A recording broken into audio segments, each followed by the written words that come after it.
Shalom, Bapak Ibu, saudara-saudara terkasih dalam Kristus Yesus. Kita akan mendengar firman Tuhan. Sebelum kita mendengar firman Tuhan, mari kita berdoa. Kasih karunia dan damai sejahtera dari Allah Bapa Tuhan kita dan dari Yesus Kristus menyertai kamu. Amin. Firman Tuhan hari ini Kamis di tanggal 6 Juni tahun 2024 tertulis dalam kitab Yesaya pasal 38 ayat 19. Demikian firman Tuhan. Tetapi hanyalah orang yang hidup, dialah yang mengucap syukur kepadamu seperti aku pada hari ini.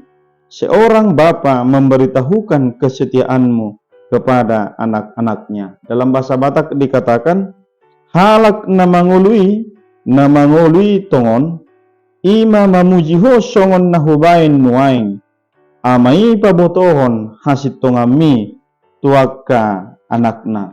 Demikian pembacaan firman Tuhan.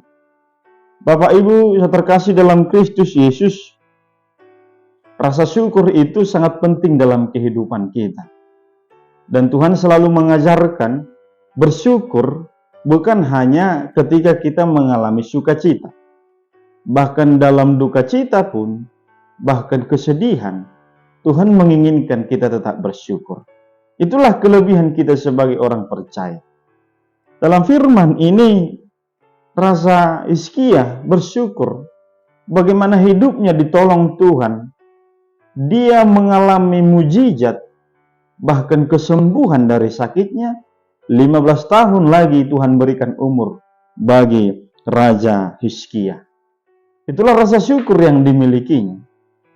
Maka satu hal yang harus kita ingat, setiap pribadi kita harus mampu mensyukuri pertolongan Tuhan. Firman ini mengajak kita yang pertama, teruslah bersyukur karena rasa syukur itu adalah kekuatan.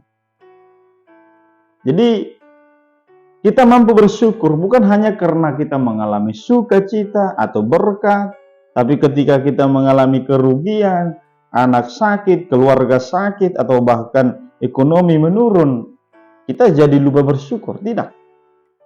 Dikatakan dalam firman ini, hanyalah orang yang hidup, dialah yang mengucap syukur.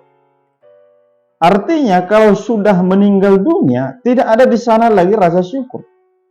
Karena dia tidak memiliki nafas lagi. Maka hanya orang yang hidup yang harus bersyukur. Jadi dalam perjalanan kehidupan kita, senantiasa kita harus melihat bahwa Tuhan selalu memberikan yang terbaik. Kalaupun ada saat ini di antara kita mengalami kesulitan, masalah rumah tangga, masalah pekerjaan, atau mungkin sudah bergumul, menjalani kehidupan ini, bahkan sudah berapa lama terus merindukan kehadiran seorang anak di tengah keluarga, Tuhan mengatakan, teruslah bersyukur. Karena rasa syukur itu adalah kekuatan kita. Ketika Bapak Ibu saudara kasih mengalami kesulitan, baik dalam pekerjaan atau mungkin sekarang ada yang di PHK, bisa saja di antara kita juga ada yang merindukan katakanlah berkat-berkat atau seorang anak di tengah rumah tangga. Ini juga penting kita ingat. Teruslah bersyukur apapun yang sedang kita hadapi. Firman Tuhan mengajak kita, milikilah iman yang kokoh. Inilah yang kedua ajakan firman ini.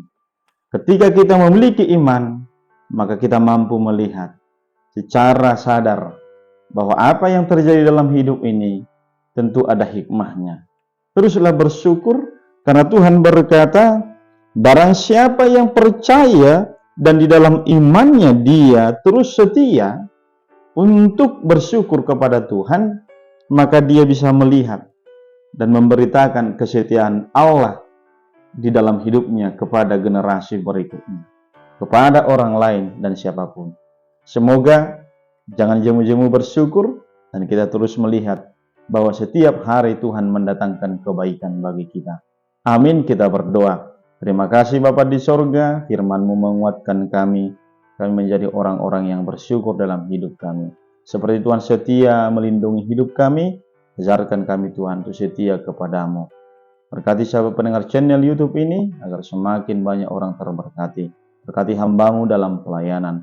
Dalam Kristus Yesus kami berdoa. Amin.